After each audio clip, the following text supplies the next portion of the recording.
আসসালামু আলাইকুম ওয়া রাহমাতুল্লাহ। সুপ্রিয় দর্শক মণ্ডলী, সূরা ইখলাস ফজিলত ও মর্যাদাপূর্ণ একটি সূরা।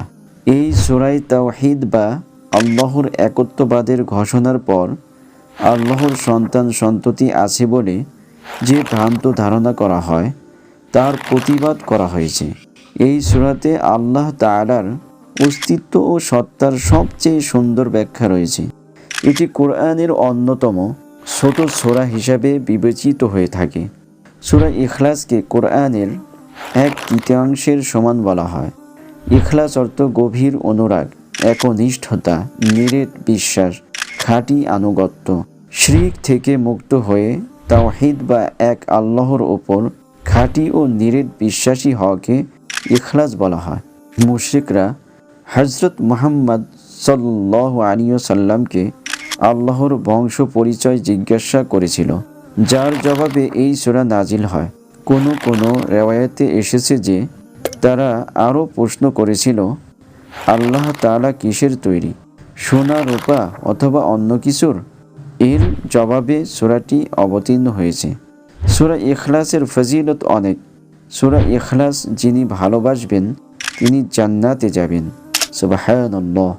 হাদিসে এসেছে, এক ব্যক্তি রাসূলুল্লাহ সাল্লাল্লাহু আলাইহি ওয়াসাল্লামের কাছে এসে আরজ করলেন, আমি এই সূরাকে ভালোবাসি। রাসূলুল্লাহ সাল্লাল্লাহু আলাইহি ওয়াসাল্লাম বললেন, সূরা ইখলাসের প্রতি ভালোবাসা তোমাকে জান্নাতে দাখিল করবে। সুবহানাল্লাহ। সূরাটি কোরআনের 1/3 সমান।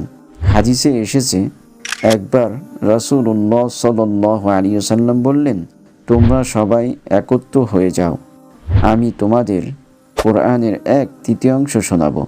এরপর রাসূলুল্লাহ সাল্লাল্লাহু আলাইহি ওয়াসাল্লাম সূরা ইখলাস পাঠ করলেন। হাদিসের অন্য এক বর্ণনায় আছে, সূরা ইখলাস 3 বার পাঠ করলে 1 খতম কোরআন তেলাওয়াতের সমপরিমাণ সওয়াব পাওয়া যায়। হযরত আয়েশা রাদিয়াল্লাহু আনহা বর্ণনা করেছেন, এক যুদ্ধে রাসূলুল্লাহ সাল্লাল্লাহু আলাইহি ওয়াসাল্লাম এক ব্যক্তিকে আমির বা নেতা নিযুক্ত করে দেন। তিনি নামাজে ইমামতিকালে সূরা ফাতিহা ও অন্য সূরা শেষে প্রতি রাকাতেই সূরা ইখলাস পাঠ করতেন। সূরা ইখলাস হচ্ছে তাওহীদের শিক্ষা। ইসলামের মর্ম হচ্ছে তাওহীদ। এই সূরায় শেখানো হয়, আল্লাহ এক ও অদ্বিতীয়। তিনি কাউকে জন্ম দেননি, তিনি কারো থেকে জন্ম নেননি, কোনো কিছুই সমতুল্য নন তিনি। এই সূরা আমাদের 3টি মৌলিক জিনিস শেখায়, তা হলো তাওহীদ, আখিরাত ও রিসালাত, অর্থাৎ আল্লাহ, পরকাল ও ওহী। অন্য যে কোনো বিশ্বাস এই 3টার মধ্যে পড়ে যায়। আল্লাহ, আখিরাত এবং আল্লাহর প্রেরিত ওহীর প্রতি বিশ্বাস। যখন আমরা বলি আল্লাহকে বিশ্বাস করি, এর মধ্যে আল্লাহর সব নাম, সব গুণ, কাজকে বোঝায়। যখন বলি আখিরাতে বিশ্বাস, তার মধ্যে কবরের জীবন, বিচার দিবস, জান্নাত, জাহান্নাম সব এসে যায়। সূরা ইখলাস পাঠে গুনাহ মাফ হয়ে যায়। হযরত রাসূলুল্লাহ সাল্লাল্লাহু আলাইহি ওয়াসাল্লাম বলেছেন, যে ব্যক্তি প্রতিদিন 200 বার সূরা ইখলাস পাঠ করবে তার 50 বছরের গুনাহ ক্ষমা করে দেওয়া হবে। সুবহানাল্লাহ। তবে ঋণ থাকলে তা মাফ হবে না। সূরা ইখলাস বিপদ আপদে উপকারী। হাদিসে এসেছে, রাসূলুল্লাহ সাল্লাল্লাহু আলাইহি ওয়াসাল্লাম বলেন, যে ব্যক্তি সকাল বিকাল সূরা ইখলাস, সূরা ফালাক ও সূরা নাস পাঠ করে তাকে বালা মুসিবত থেকে বাঁচিয়ে রাখার জন্য তা যথেষ্ট হয়। রাসূলুল্লাহ সাল্লাল্লাহু আলাইহি ওয়াসাল্লাম ঘুমানোর আগে কুল হুয়াল্লাহু আহাদ, কুল আউযু বিরাব্বিল ফালাক, কুল আউযু বিরাব্বিন নাস পড়ার কথা বলেন। হযরত আয়েশা রাদিয়াল্লাহু আনহা বলেন, রাসূলুল্লাহ সাল্লাল্লাহু আলাইহি ওয়াসাল্লাম যখন বিছানায় ঘুমানোর জন্য যেতেন তখন তিনি তার 2 হাতের তালু একত্র করতেন। তারপর সেখানে সূরা ইখলাস, সূরা ফালাক ও নাস পড়ে ফু দিতেন। এরপর 2 হাতের তালু দিয়ে শরীরে যতটুকু সম্ভব হাত বলিয়ে দিতেন। এভাবে 3 বার করতেন। সূরা ইখলাস দারিদ্রতা দূর করে দেয়। হযরত সাহেল ইবনে সাদ সাঈদী রাদিয়াল্লাহু আনহু বলেন, এক ব্যক্তি রাসূলুল্লাহ সাল্লাল্লাহু আলাইহি ওয়াসাল্লামের কাছে দারিদ্র্যের অভিযোগ করল। নবীজি সাল্লাল্লাহু আলাইহি ওয়াসাল্লাম তাকে বললেন, যখন তুমি ঘরে যাও তখন সালাম দেবে এবং একবার সূরা ইখলাস পড়বে। এ আমল করার ফলে কিছুদিনের মধ্যে তার দারিদ্র্য দূর হয়ে যায়। সুবহানাল্লাহ। যে ব্যক্তি একবার সূরা ইখলাস পাঠ করল, সে কোরআন কারীমের 1/3 পাঠ করার সওয়াব লাভ করল।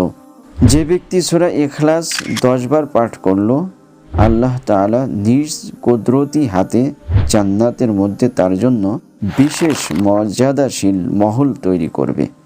যে ব্যক্তি অধিক পাঠ করবে, আল্লাহ তাআলা তার জন্য জান্নাত ওয়াজিব করে দেবেন। যে ব্যক্তি অধিক পরিমাণে সূরা ইখলাস পাঠ করবে, আল্লাহ তাআলা তার জন্য লাশ বহন করার জন্য হযরত জিবরিল আলাইহিস সালামের সাথে 70,000 ফেরেশতা প্রেরণ করবেন। ফেরেশতারা তার লাশ বহন ও জানাজায় শরীক হবেন। সুবহানাল্লাহ। এবার চলুন ঝটপট শিখে আসি সূরা ইখলাসের সেই শুদ্ধ তেলাওয়াত।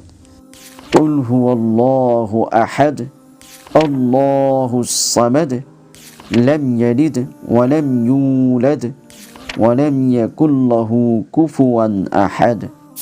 অর্থ, বলুন হে নবী, তিনি আল্লাহ এক এবং অদ্বিতীয়। আল্লাহ কারো উপর মুখাপেক্ষী নন, বরং সকলেই তার মুখাপেক্ষী।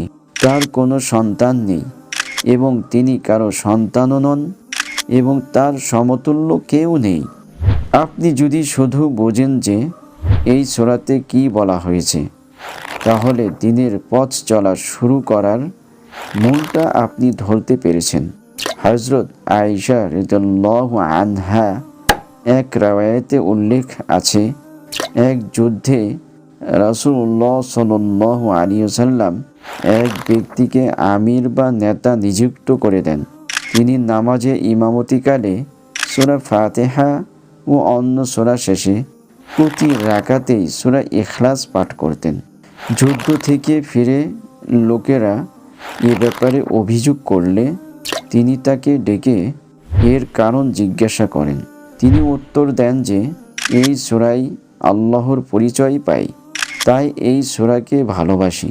এই কথা শুনে রাসূলুল্লাহ সাল্লাল্লাহু আলাইহি ওয়াসাল্লাম বললেন, তাহলে আল্লাহও তোমাকে ভালোবাসেন। হযরত জাবির ইবনে আব্দুল্লাহ রাদিয়াল্লাহু আনহু রাসূলুল্লাহ সাল্লাল্লাহু আলাইহি ওয়াসাল্লাম ইরশাদ করেছেন, যে ব্যক্তি 3টি কাজ ঈমানের সঙ্গে করতে পারবে, জান্নাতের যে কোনো দরজা দিয়ে সে প্রবেশ করতে পারবে। 1. যে হত্যাকারীকে ক্ষমা করে দেবে। 2. যে ব্যক্তি গোপন ঋণ পরিশোধ করবে। 3. যে প্রত্যেক ফরজ নামাজের পর 10 বার সূরা ইখলাস পাঠ করবে।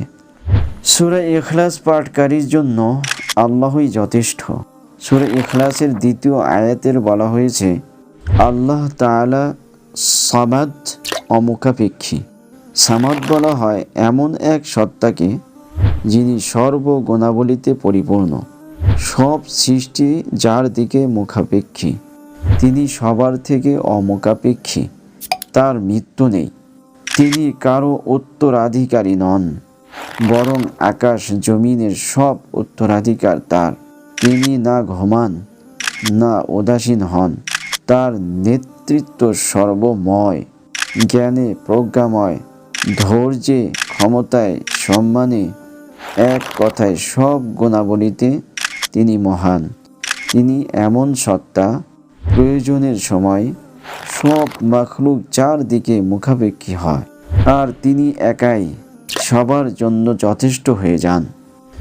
সামাদ নাম বান্দার মধ্যে তার ক্ষমতা, সম্মান এবং সব কিছু থেকে তার অমুখাপেক্ষিতার অনুভূতি তৈরি করে। ফলে বান্দার বিশ্বাস স্থির হয়ে যায়, আল্লাহই তার বান্দার জন্য যথেষ্ট। তিনি তার একান্ত গোপন বিষয় শোনেন, তার অবস্থান ও লক্ষ্য করেন।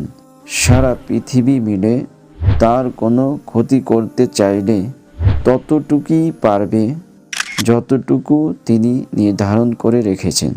ফজিলত ও মর্যাদাপূর্ণ সূরা ইখলাস আল্লাহর ভালোবাসা ও নিয়ামতের ভরপুর জান্নাতের প্রাসাদ পেতে নিয়মিত সূরা ইখলাসের আমল করা জরুরি।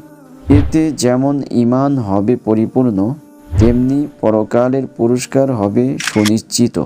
আল্লাহ তাআলা মুসলিম উম্মাহকে সূরা ইখলাসের আমল বেশি বেশি করার তৌফিক দান করুন।